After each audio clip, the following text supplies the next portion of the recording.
Rivercity IT works with businesses from 5 up to about 100 people. We look after server migration, server maintenance.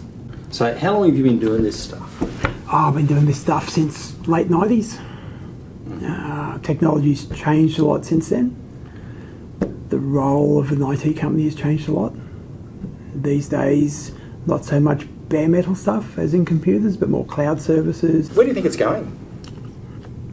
Because historically, didn't it used to be a case of a business had a server and had some workstations hooked up to that server, probably running Microsoft stuff? Yeah, now I think it's all going to go cloud-based. Mm-hmm. Or your email will be cloud-based, or your documents will be cloud-based. Your workforce may be more mobile and distributed. You know, you might have more people working from home or on the road. Do you think it's going to be dominated by one player? You know, historically stuff was dominated by Bill Gates. No, I think in the coming years you'll find that the platform's not going to really matter that much. It's more about what you do with that platform, because I think they'll all do the same thing. They all have email, they all have storage.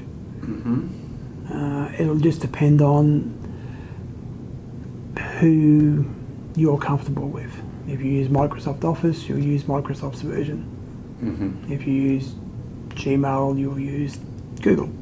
And the third or fourth player whenever they come aboard. Right. So do you think, or who do you think the major force is in this new cloud space? Who do you think is leading the charge at the moment? Well, I think the big three at the moment. You've got Amazon, Mm-hmm. you've got Microsoft, and you've got Google. They all offer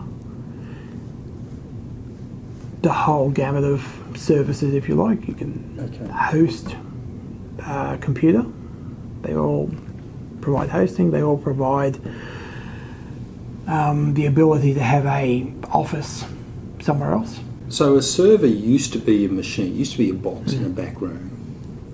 Yep. With whirring noises and a fan mechanism that collected copious amounts of dust and miscellaneous office debris. Are you saying now that a server can be anywhere? Can be somewhere else? So I can have I don't know, Microsoft Small Business Server or whatever it is on a magical machine somewhere at the other end of the internet. Yeah, you can have your Microsoft Small Business Server anywhere in the world you like. It'll still be a machine, but it just sits somewhere else. Given where cloud is going, does it matter for businesses, I don't know, in that size range of 5 people to 100 people? Historically, they would have had a Microsoft Server product. Yep. Does this mean that fewer of them might have a Microsoft Server product? Yeah, I think as long as their internet connection is good enough and quick enough, then they really don't need a server on site to do those traditional things. They still need something to control their network, their printers, their users, etc. But they don't need the email server in there. They don't need a file server in there. They can still share everything and get all the features they had before plus more by not having the server there. So this is interesting for someone like yourself who previously would have set up servers and migrated servers. Does that mean that what your customers are asking for is changing? Yeah. What they want these days is just things to work seamlessly. They aren't caring so much about the big box in the corner.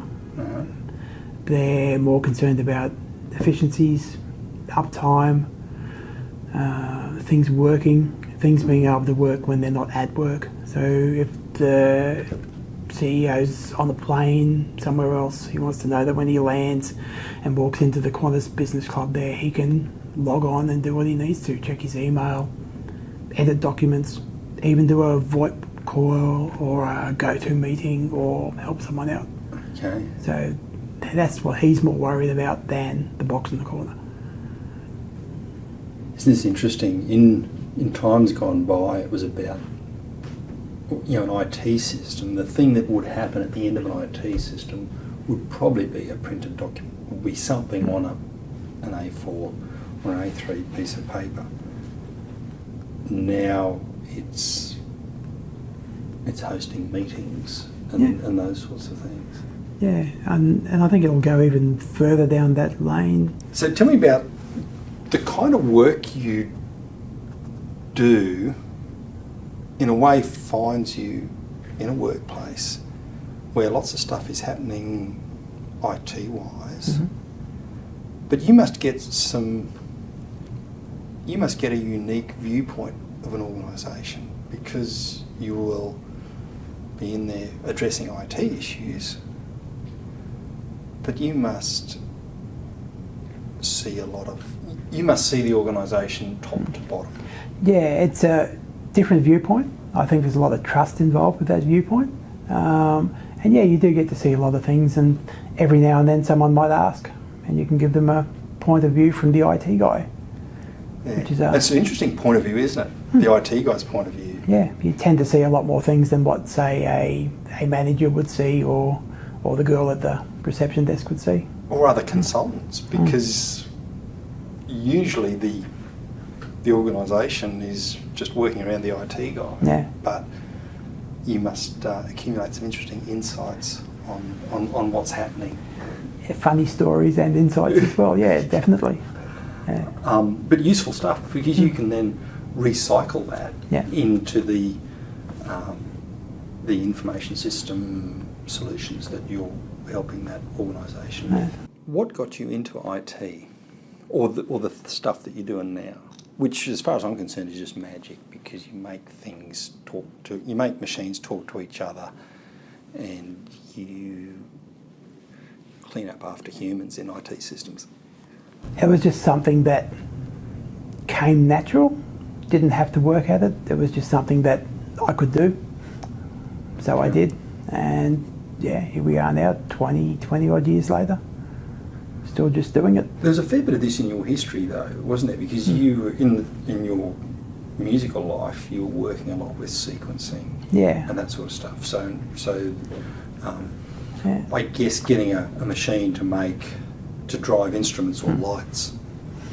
Yeah, we started off in maybe 1990 with an old Atari, sequencing music.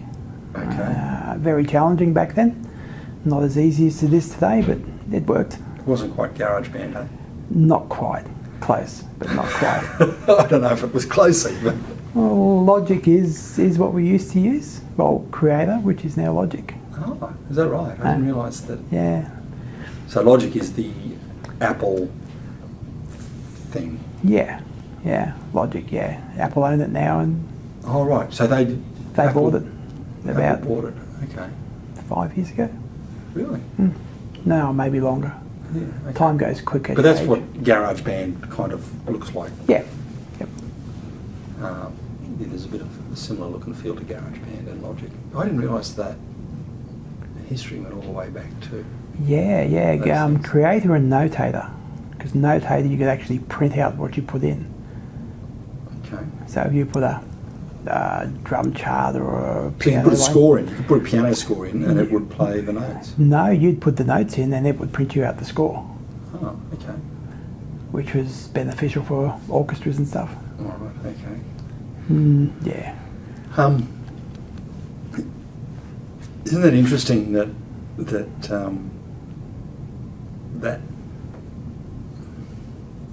the way we view these machines, because they really are just machines that are totally logical, and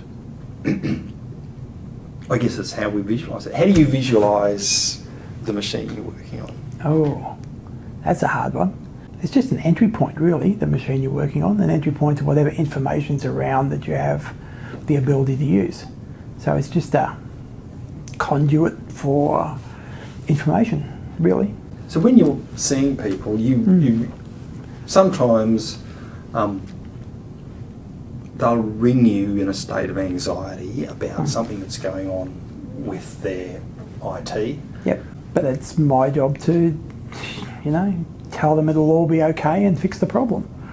So you get to take people from a fairly stressed scenario, or they'll present. Yeah, they present as whatever's happened to them is the most important thing in their life, and I have to respect that and solve that issue because it is the most important thing to them at that point in time. And as long as I can do that, they're happy.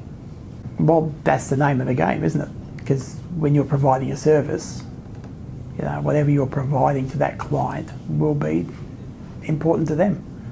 What do you think the world needs to know about IT? Because you see lots of businesses, lots of SMEs. What do you wish you could tell all the SMEs out there? If there's one thing I could tell all the SMEs out there, it would be to back up, and then back up again. And there's different kinds of backing up, isn't there? There's,